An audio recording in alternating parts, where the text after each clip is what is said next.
சீரியல்களின் full எபிசோடுகளை Sun டிவியில் ஒளிபரப்பான உடனே எக்ஸ்க்ளூசிவாக சன் நெக்ஸ்டில் மட்டும் ஃப்ரீயா பாருங்கள்.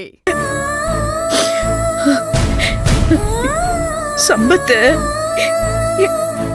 என் மடியில போட்டு வளர்த்திருக்கேன்.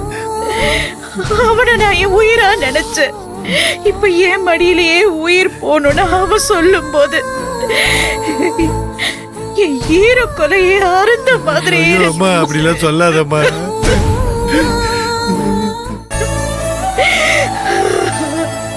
நான் நிஜமாவே சொல்றேன், பொய்யெல்லாம் சொல்லல. இப்போ நிஜமாவே எனக்கு அப்படிதான் இருக்கு. அப்படிலாம் சொல்லாதம்மா. அவனுக்கு மட்டும் ஏதாவது ஆயிடுச்சுன்னா அப்புறம் அந்த குற்ற உணர்ச்சியிலேயே நானும் கொஞ்ச நாள்லயே அப்படிலாம் எதுவும் சொல்லாதப்பா. அம்மா அம்மா நம்ம தான் மாமாவை உடனே கொண்டு வந்து அட்மிட் பண்ணிட்டோம்ல. நீ எதுவும் கவலைப்படாதம்மா. இங்க இருக்கிற டாக்டர் எல்லாம் காப்பாத்திடுவாங்கம்மா. மாமாவுக்கு ஒண்ணும் ஆகாதுமா. நல்லபடியா வீட்டுக்கு திரும்பி வந்துருவாருமா. நான் சொல்றதை கேளம்மா.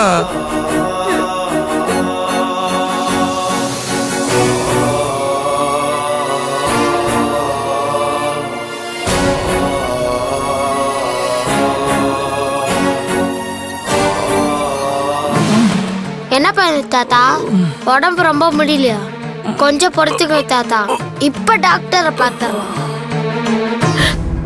உண்மையிலே நான் ரொம்ப பெரிய தப்பு பண்ணிட்டேன்டா. தப்பு பண்ணிட்டேன். என்னம்மா? தப்பு செஞ்சது கிரிஜா தானே? அதுக்கு அவளை தானே நான் வீட்டை விட்டு அனுப்பி இருக்கணும். என் தம்பி என்னடா பண்ணா? அவனை எதுக்குடா நான் வீட்டை விட்டு அனுப்பணும்? எல்லாம் ஏன் தப்புதான். நான் பண்ண தப்புனால தானே என் தம்பி இந்த நிலைமையில இருக்கான். என்னாலதான் என் தம்பிக்கு எல்லா பிரச்சனையும். அத்தை, நீங்க காரணம் அல்ல. நீங்க எந்த தப்பும் பண்ணல. தப்பு பண்ணதெல்லாம் கிரிஜா மேடம் தான். அவங்க பண்ண தப்புக்காக உங்களை எதுக்கு நீங்க குற்றவாளி ஆக்கிக்கிறீங்க? இல்ல ஈஸ்வரி. அண்ணே, ஈஸ்வரி உங்ககிட்ட சொன்னது கரெக்ட் தான். எல்லா தப்புக்கும் கிரிஜா தான் காரணம். நீங்க குற்ற உணர்ச்சி அடைய தேவையில்ல அண்ணி. அது இல்ல தம்பி, அவளை தப்பு செஞ்சவளா இருக்கட்டும். ஆனா தண்டனை அனுபவிக்கிறது ஏன் தம்பி தானே. அவன் தான் இப்போ உயிருக்கு போராடிக்கிட்டு இருக்க. சம்பத்துக்கு எதுவும் ஆகாத அண்ணே. அவன் உசுறு பொழைச்சு வந்துருவான். நீங்க கொஞ்சம் அமைதியா இருங்க அண்ணே.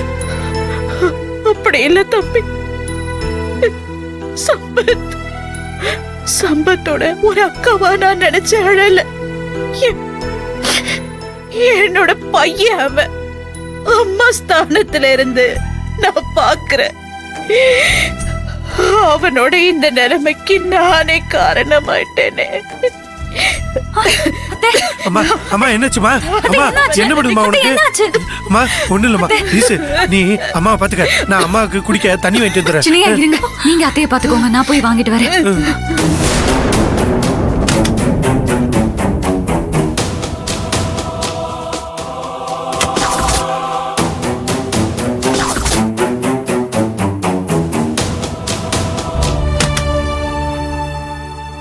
வாங்க உட்காருங்க. என்ன பண்ணுதுங்கய்யா? டாக்டர், தாத்தா ரத்தம் அழுத்தி எடுத்துறாரு. என்ன இதுன்னு பாருங்க டாக்டர். சரி, நான் பாக்குறேன், நீ வெளியேறு. தாத்தா, நான் வெளிலதான் இருப்பேன், வாங்க. ஐயா கையை கொடுங்க.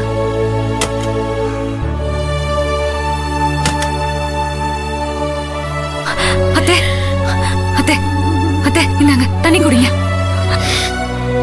குடிங்க.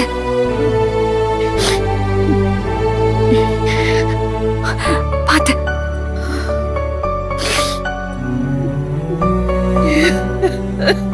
அம்மா அழாதம்மா. அம்மா அழாதம்மா. அம்மா சின்ன பிள்ளை மாதிரி அழாதம்மா. நான் சொல்றத கேளுமா. சொல்லி இவ்வளவு ரிஸ்கான பிளான் தேவையான கேட்டதுக்கு தேவைதான்னு சொன்னாரு. இப்ப பாரு எப்படி ஆயி போச்சு. ஆமாண்டி, பாதிதான் குடிப்பேன், உசுருக்கு ஒண்ணு ஆபத்து வராதுன்னு சொன்னாரு. ஆனா கடைசி நேரத்துல இப்படி ஆகும்னு எனக்கு தெரியாம போயிடுச்சு. டாக்டர் டாக்டர் என் ஹஸ்பண்டுக்கு சரியாச்சா? டாக்டர் இப்ப பரவாயில்லையா? இல்லம்மா. எப்படி இருக்காரு சொல்லுங்க டாக்டர். ஏதாவது சொல்லுங்க டாக்டர். ப்ளீஸ் டாக்டர் சொல்லுங்க. அவர் எப்படி இருக்காரு? தம்பி பொழைச்சிருவானா? சொல்லுங்க. பிரச்சனை இல்ல சொல்லுங்க டாக்டர். டாக்டர் சொல்லுங்க டாக்டர். நீங்க இப்படி அமைதியா இருக்கிறத பார்த்தா எங்களுக்கு ரொம்ப பயமா இருக்கு. என் அப்பாக்கு என்ன ஆச்சு டாக்டர்? சொல்லுங்க ப்ளீஸ். சீக்கிரம் சரியாயிடும். சொல்லுங்க டாக்டர். சொல்லுங்க. டாக்டர் சொல்லுங்க. தயவு செஞ்சு கொஞ்சம் எல்லாரும் அமைதியா இருங்க. அவர் விஷத்தை குடிச்சிருக்காரு.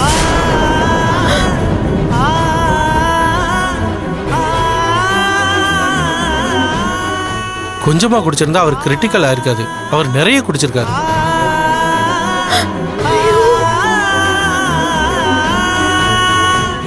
இப்போ அவர் வயிறை கிளீன் பண்ணிட்டோம். டாக்டர் இனிமே ஆபத்து ஒண்ணும் இல்ல doctor. Sorry to say this, patient இன்னும் அன்கான்சியஸ்ல தான் இருக்காரு. ரொம்ப பயந்துருக்காரு. பிபி லெவல் வேற அதிகமாயிடுச்சு. டாக்டர் என் தம்பி 50% தான் சான்ஸ் இருக்கு. ஐயோ என்னங்க என்னங்க தேவியா அம்மா அம்மா அம்மா அம்மா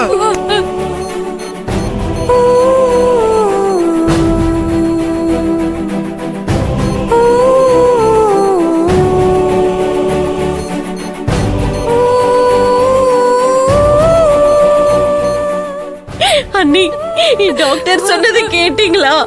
எனக்கு பயமா இருக்கு அண்ணி. நான் என்ன பண்ணுவேன் சொல்லுங்க அண்ணி. எப்படியாவது அவரை காப்பாத்துங்க. என் தாலியை எப்படியாவது காப்பாத்தி கொடுங்க அண்ணி.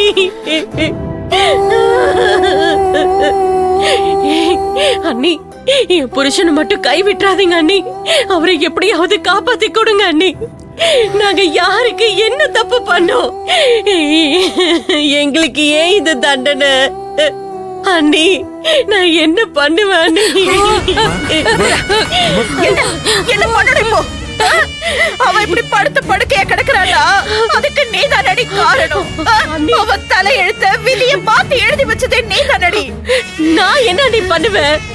என்னடி பண்ணணும் சொல்லு. என்ன பண்ணல நீ? உன் கழுத்துல கட்டானே தாலி, அதுதான் இப்ப அவனை மூச்சு முட்டி திணற வச்சுக்கிட்டு இருக்கு. அவன் இப்ப உயிருக்கு போராடிட்டு இருக்கானா? அதுக்கு முழுக்க நீதான் காரணம். அண்ணி நான் என்ன நீ பண்ணேன்?